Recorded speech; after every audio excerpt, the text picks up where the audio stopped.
अहिल्या ने। ताड़का एक राक्षसनी थी, तुमने उसको परमगति दे दी। तुम्हारे को अभी मारिच की जरूरत थी, उसको दूर फेंक दिया। एक बाण में तुमने सुबाहु को मार दिया, लेकिन मेरी बारी में मेरे पाप ताड़का से भारी है। और फिर कंडीशन लगा दी। ऋषि संतों महात्मा लोगों में भगवान को भी सीख दे देते। उन्होंने क्या कहा, तभी तो आप दुनिया में, तभी तो पतित पावन। भगवान को आवाज मारी कि वो जिस समय पर तुम राजा दशरथ के घर पैदा हुए ना, उसी क्षण में राजा दशरथ का वंशज पैदा हो गया था, रघुपति पैदा हो गया। उसी समय पर रघुपति पैदा हो गया था। और कौशल्या वहां आवाज मारती थी, राघव, मेरा राघव, मेरा राघव कहाँ है? रघुपति राघव। और राजा दशरथ क्या कहते थे, मेरा राजा राम कहाँ है? रघुपति राघव, रघुपति राघव। और अगर तुमने मुझ पतित को पावन नहीं किया, तब तक तुम रघुपति राघव, राजा राम, पतित पावन नहीं कहला सकते। प्रभु, अगर आप अपने नाम का डंका बजाना चाहते हो, अगर आप पतित पावन को सत्य करना चाहते हो, पहले इस पतित को पावन करो। तभी तो आप दुनिया में, तभी तो आप पतित पावन। अहिल्या ने कहा, भरी है पाप की गठरी, मेरे पापों की गठरी बहुत भारी है। मैंने सोच रखा था प्रभु मिलेंगे ना, शिकायतें करूंगी कि मेरी गलती क्या थी, लेकिन आज मुझको पता चला है मेरे पापों की इतनी गठरी थी, आपने भी छूने से इनकार कर दिया। भरी है पाप की गठरी हमारे शीश पर भारी, वजन पापों का भारी है। मैं समझ गई, आप मेरे पापों का वजन उठाओ। फिर आपसे महान मैं हुई कि मैंने वजन तो उठा रखा है ना। सोचा था आप मिलोगे ना, आपसे बात करूंगी। मेरे पति ने बिना वजह मुझको श्राप दे दिया। चंद्रमा ने मेरे साथ क्या किया, इंद्र ने मेरे साथ क्या किया। स्वतंत्रता आप मिलोगे, आपके साथ दर्द करूंगी, आपके साथ दर्द दिल का हाल व्याख्यान करूंगी। दर्द दिल का कहे किसको, कोई सहारा नहीं है। सुनोगे आप बीजे ना, दर्द किस को सुनाएंगे। भरोसा है, मैंने जमाने को नहीं छोड़ा, जमाने ने मुझको छोड़ दिया।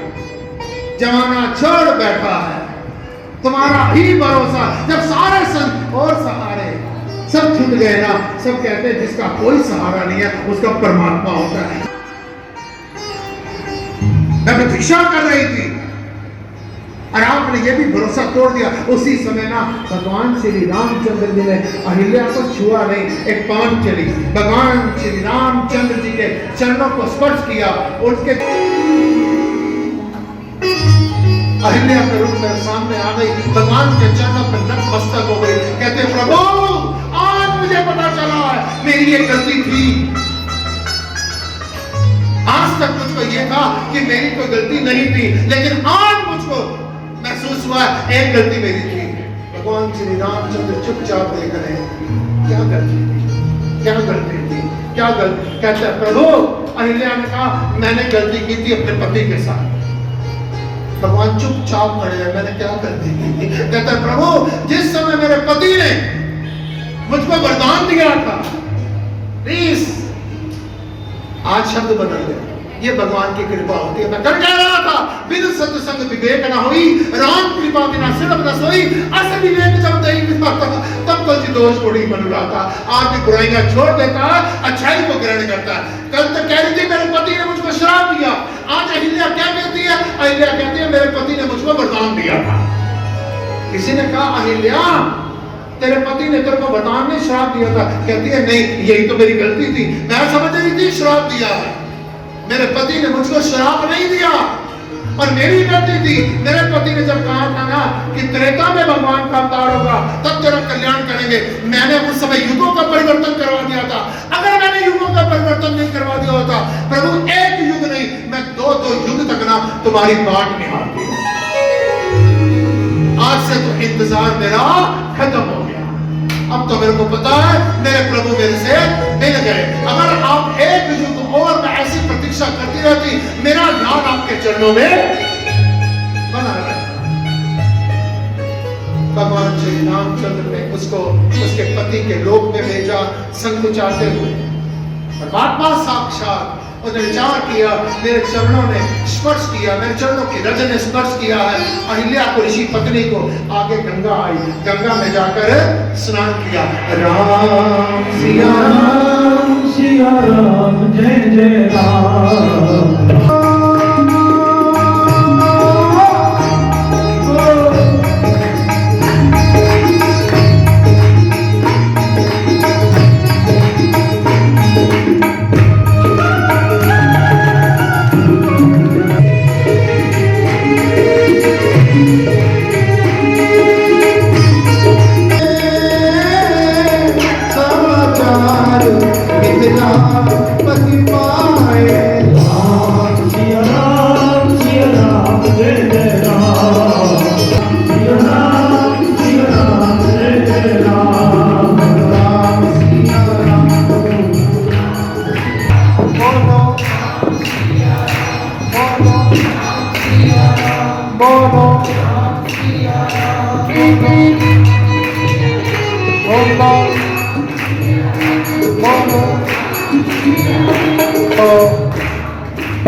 जनकपुर की सीमा पर गुरु विश्वामित्र जी श्री राम लक्ष्मण के साथ पहुंचे। राजा जनक को पता चला। देखो कितनी हैरानगी की बात है। एक मिनट के लिए तो बीच में एक बात याद आ गई। राजा जनक ने सीता स्वयंवर रचा। विचार कीजिए कि सारे राजाओं को आमंत्रित किया, राक्षसों को आमंत्रित, अपने आप रूप बदल बदल कर आ गए, लेकिन राजा दशरथ को क्यों नहीं बुलाया था? विचार कीजिए कि राजा दशरथ को क्यों नहीं बुलाया था? सबको बुलाया, लेकिन याद रखना प्यारी साथ संगति, ऐ जमाने तो कर ले सितम पर सितम, जिनको मिलना है वो नहीं बुलाया था।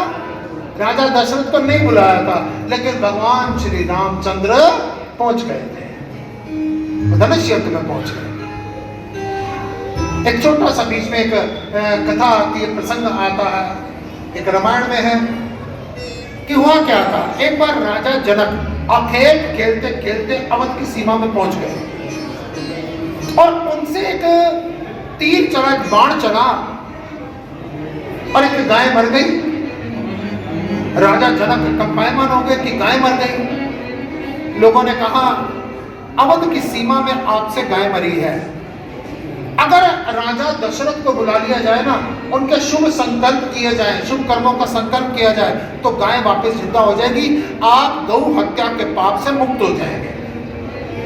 कुछ सेवादारों को भेजा, सैनिक को भेजा, सारी बात कही राजा दशरथ को, और राजा दशरथ उस समय पर व्यस्त थे, कहीं जा रहे थे। एक सफाई कर्मचारी सफाई कर रहा था। एक सफाई कर्मचारी, जिनको हम आज की भाषा में वाल्मीकि कहते हैं, वो सफाई कर रहा था। राजा दशरथ ने उसको बुलाया, बैठो इधर आओ और जाकर ना फलां जगह पर चले जाओ और जाकर अपने हाथ में जल लेकर संकल्प करना कि अगर हमारे राजा दशरथ के शुभ कर्म हैं, संकल्प करके जल छोड़ना, ये गाय वापस जीवित हो जाए। जैसे ही उस सफाई कर्मचारी ने, वाल्मीकि ने जाकर राजा जनक के पास, उस गौ के पास अपने राजा दशरथ के शुभ कर्मों को संकल्प करके जल छोड़ा, वो गाय जीवित हो गई। राजा जनक के मन में बड़ा विचार आया।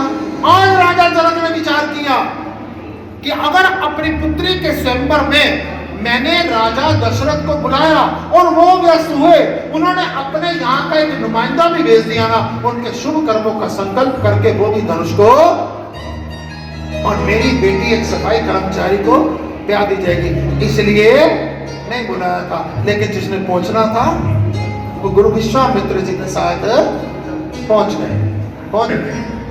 आज जैसे ही दर्शन किया राम का तो क्या देखते हैं, विचार करते हैं, कहते ये कौन है? क्या ऋषि पुत्र है क्योंकि ऋषि के साथ आए?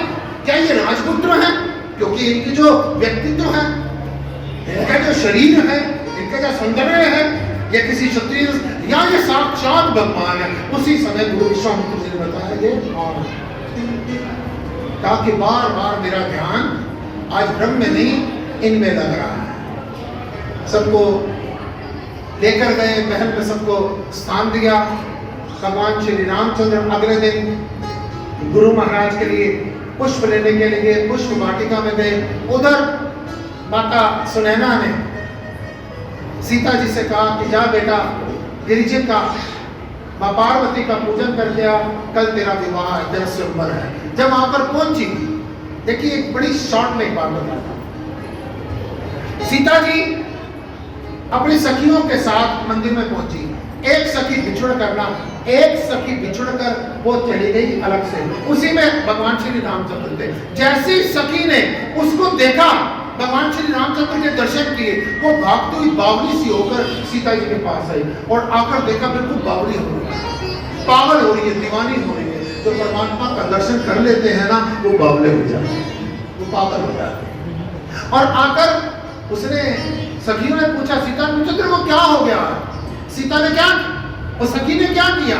सीता जी का हाथ पकड़ा, उस जगह पर लेकर गई, का सामने जाकर भगवान श्री रामचंद्र का दर्शन का ऐसे करवाया और खुद पीछे। वो लड़की कौन है, वो सखी कौन है? वो गुरु का प्रतीक है, वो संत सतगुरु का प्रतीक है। संत सतगुरु क्या करता है? वो अपने शिष्य को भुजा से पकड़ करना साथ जाकर प्रभु का दर्शन करवाता है और खुद पीछे हट जाता है। दर्शन किया। आज तक सीता जी के मन में किसी पुरुष के लिए या राम जी के मन में किसी स्त्री के लिए कभी भी कोई भाव नहीं आया, और आज दोनों के मन में भाव आया। दोनों वापिस आए, पुष्प वाटिका से वापिस आए। अगले दिन राजा जनक ने बुलावा भेजा, गुरु शतानंद जी को भेजा।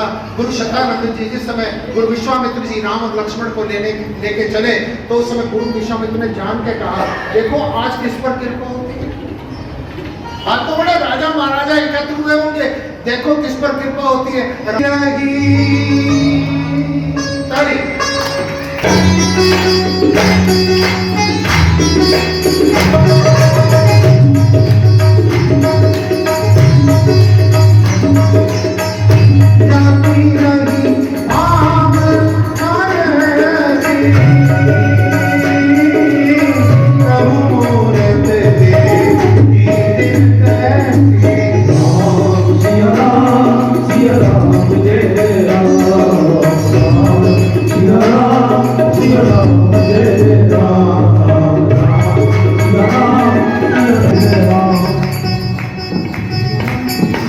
जैसे भगवान पहुंचे, जाकी रही भावना जैसी, प्रभु मूर्त दिन देखी तैसी। जो बड़े बड़े योद्धा राजा एक एक करके बहुत महायोद्धा, महाबली, महारथी राजा आए। वो धनुष को तोड़ना क्या था, प्रत्यंचा पर क्या चढ़ाना था, वो छू भी। धनुष अभिमान का प्रतीक है, वो अभिमान लेकर आए थे, अभिमान को तोड़ नहीं पाए। बड़े बड़े राजा आए, कोई स्पर्श भी नहीं कर पाया। 2 राजा आए, 10 राजा आए, कोई उसको छू भी नहीं पाया। अब राजा जनक खड़े हुए और बड़ा विलाप सा करने लगे। अगर मुझको पता होता कि ये धरती योद्धाओं से विहीन हो चुकी है, तो मैं ऐसा संकल्प ना करता। इतने में वहां पर रघुवंशी लक्ष्मण बैठे हुए थे। लक्ष्मण की भुजाएं फड़फड़ाने लगी, लक्ष्मण की भुजाएं फड़फड़ाने लगी और लक्ष्मण फड़फड़ाता हुआ खड़ा हुआ, कहता राजा जनक, जिस सभा के अंदर रघुवंश का एक बच्चा भी बालक बैठा होना, वहां पर ऐसी बातें नहीं की जा सकती। मेरे बड़े भैया राम अगर यहाँ पर ना बैठे होते, इस धनुष को मेरे बचपन में ना जाने कितने तोड़ दिया। सब घबरा गए, राजा जनक भी सब कुछ आ गए। भगवान श्री रामचंद्र और विश्वामित्र सब लक्ष्मण को देख रहे हैं, और लक्ष्मण की तरफ जैसे भगवान श्री रामचंद्र ने देखा, सिर्फ इशारा किया, लक्ष्मण चुपचाप आकर बैठ गए। लोग मेरे पास आते हैं, आप में से भी ना कई लोग इस बात को जानते हैं। क्या? कई लोग आकर कहते हैं, महाराज जी हमारे को ना गुस्सा बहुत आता है, हमारे को ना गुस्सा बहुत आता है, इसका कोई इलाज बताओ। ये इलाज रामचरितमानस में बताया हुआ है। जिसको गुस्सा बहुत आता है ना, लोग तो कहते हैं कि जिस समय गुस्सा आए ना 1 गिलास पानी पी लेना चाहिए। ठीक बात है? लोग कहते हैं जिस समय गुस्सा आए ना 1 गिलास पानी पी लेना चाहिए। मैंने कहा जिसके पास ज्यादा गुस्सा आया ना उसके पास पानी लेके नहीं जाना चाहिए, नहीं तो गिलास ही तेरे मुंह पर आ जाएगा। मेरे को पता था आप क्या बात कर रहे हैं। तो अक्सर लोग कह देते हैं कि 1 गिलास पानी पीना चाहिए। जिसको क्रोध आया होता है ना, किसी अधिकारी आपके को क्रोध आया हो तो गिलास पानी का चलेगा नहीं, चलेगा।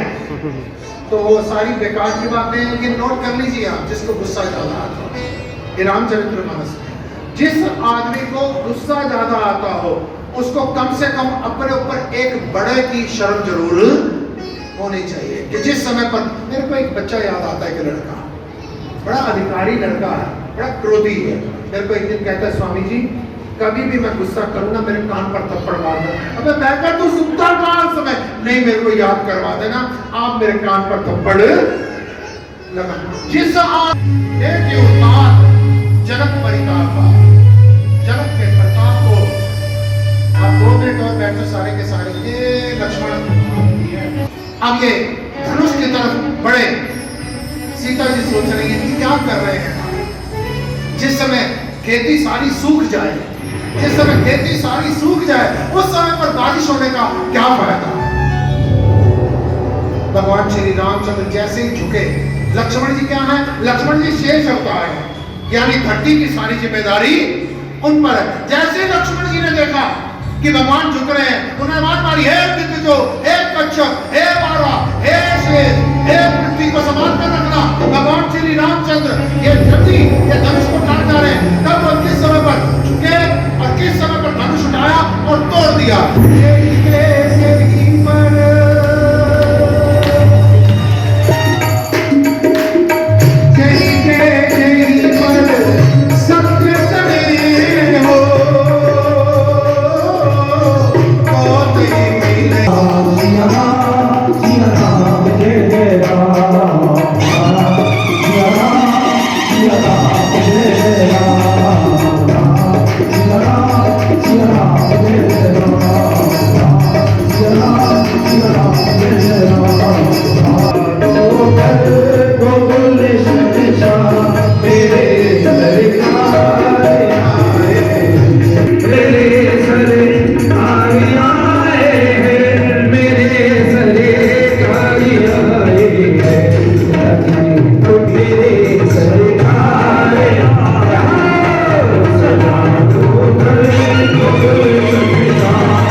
सिर्फ धनुष नहीं टूटा, राजाओं का अभिमान टूट गया।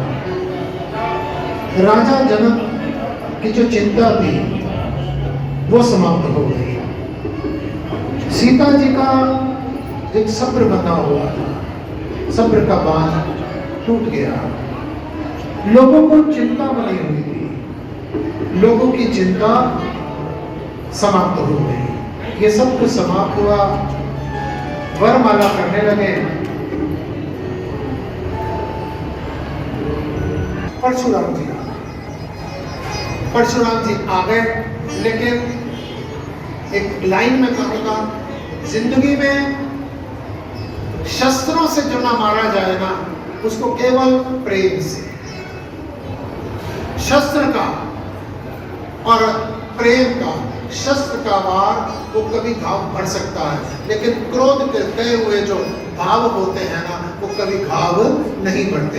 ऐसे ही शस्त्र से जो आदमी ना मर सके, वो केवल प्रेम की दो बातों से घायल हो जाते हैं। बड़ी हैरानगी की बात है, मैं बहुत कहता हूं इस बात को। सारा संसार प्रेम के वश में है, प्लीज सारा संसार प्रेम के वश में है, लेकिन कितनी हैरानगी की बात है, प्रेम ही सबके वश में नहीं है। सबको पता है कि प्यार से किसी को भी वश में किया जा सकता है, लेकिन प्यार सबके वश में नहीं है। लक्ष्मण और परशुराम की तर्क वितर्क होते रहे। जिस समय लक्ष्मण और परशुराम के तर्क वितर्क हो रहे थे, लक्ष्मण जी ने एक बात कही, ए बाबा, क्यों इस छोटे से धनुष के लिए आप लड़ रहे हैं, क्रोध कर रहे हैं? ऐसे धनुष तो मैंने बचपन में लाखों तोड़ डाले। ये लक्ष्मण जी ने व्यर्थ में बात नहीं की थी। इसके पीछे छोटा सा प्रसंग है। इसके पीछे छोटा सा प्रसंग है कि धरती और लक्ष्मण। लक्ष्मण कौन है? धरती शेष नाम के अवतार है। धरती माता और लक्ष्मण ने क्या किया था? परशुराम जी ने क्या किया? परशुराम जी ने बड़े क्षत्रियों को मारा। जिस क्षत्रियों को मारते थे ना, उसके सारे हथियार बांट लिया और अपने आश्रम में एक जगह पर लाकर रखने शुरू कर दी, और धरती का संतुलन खराब होना शुरू हो गया। धरती ने सोचा क्या किया जाए। धरती ने विचार किया, अपने पुत्र के रूप में लक्ष्मण को, शेषनाग को साथ लिया और जाकर उसी समय परशुराम के आश्रम में चली गई, और इस छोटे से बच्चे ने रोना शुरू कर दिया। परशुराम जी ने कहा, बच्चा रो क्यों रहा? ये बच्चा रो क्यों रहा? धरती माता जो स्त्री के रूप में थी, उसने कहा, बात ऐसे है, ये बच्चा छोटा सा है, बड़ा शरारती है, जिस आश्रम में जाता है कुछ तोड़ फोड़ कर देता है, जिस आश्रम में जाता है कुछ तोड़ फोड़ कर देता है, अतः हमारे को कोई रखता नहीं है, हम क्या करें, गरीब आदमी है। परशुराम जी ने वायदा दिया, ये जो मर्जी तोड़ फोड़ करे, मैं क्रोध नहीं करूंगा। धरती और शेषनाग का अवतार, वो लक्ष्मण जी छोटे से बालक के रूप में उस आश्रम में रह गए। परशुराम जी कई काम कर गए, और पीछे से धरती ने देखा जो संतुलन खराब हो रहा है, लक्ष्मण जी को आज्ञा दी, शेषनाग को आज्ञा दी, बालक को आज्ञा दी, सारे जितने भी हथियार थे, जितने शस्त्र थे, सारे तोड़ डाले। जिस समय परशुराम को पता चला, परशुराम वापस आए, उन्होंने कहा, ये धनुष्मान किसने तोड़ डाले सारे? धरती माता खड़ी हो गई, उन्होंने कहा, मैंने पहले आपसे वादा लिया हुआ है, मेरा पुत्र बड़ा उदंड है, शरारती है, बड़ा नटखट है, जहां जाता है जिस आश्रम में कुछ ना कुछ तोड़ फोड़ कर देता है। मैंने पहले आपसे प्रार्थना की थी, आप क्रोध मत करना, ये मेरा बच्चा है। परशुराम जी पहले वायदा कर चुके थे, अतः उन्होंने क्रोध नहीं किया। लक्ष्मण जी ने कहा, तभी लक्ष्मण जी ने कहा, ऐसे धनुष्मान तो बचपन में मैंने लाखों तोड़ डाले। परशुराम जी यहाँ नहीं समझे। भगवान श्री रामचंद्र जी ने कहा, इसकी लड़कपन की बातों में मत जाओ। भगवान श्री रामचंद्र जी के छाती के ऊपर से जरा सा पट हटा, तो वहां पर भृगु ऋषि की चरणों के चिन्ह नजर आए, और उसी समय परशुराम जी जांच गए, ये साधारण नहीं है, ये विष्णु का अवतार है। ऐसा ही बाण देखा कि वो चलकर स्वयं भगवान के पास पहुंच गया। और यहाँ से संतों महात्माओं ने, गुरु शतानंद जी ने जनक जी को चिट्ठी भेजी, चिट्ठी पढ़ी, और जनक जी बारात लेकर आए। अगले कुछ समय बाद ही भगवान श्री रामचंद्र, सीता, लक्ष्मण, उर्मिला, भरत, मांडवी, शत्रुघ्न, श्रुति, कीर्ति, इन सब का विवाह संपन्न हुआ।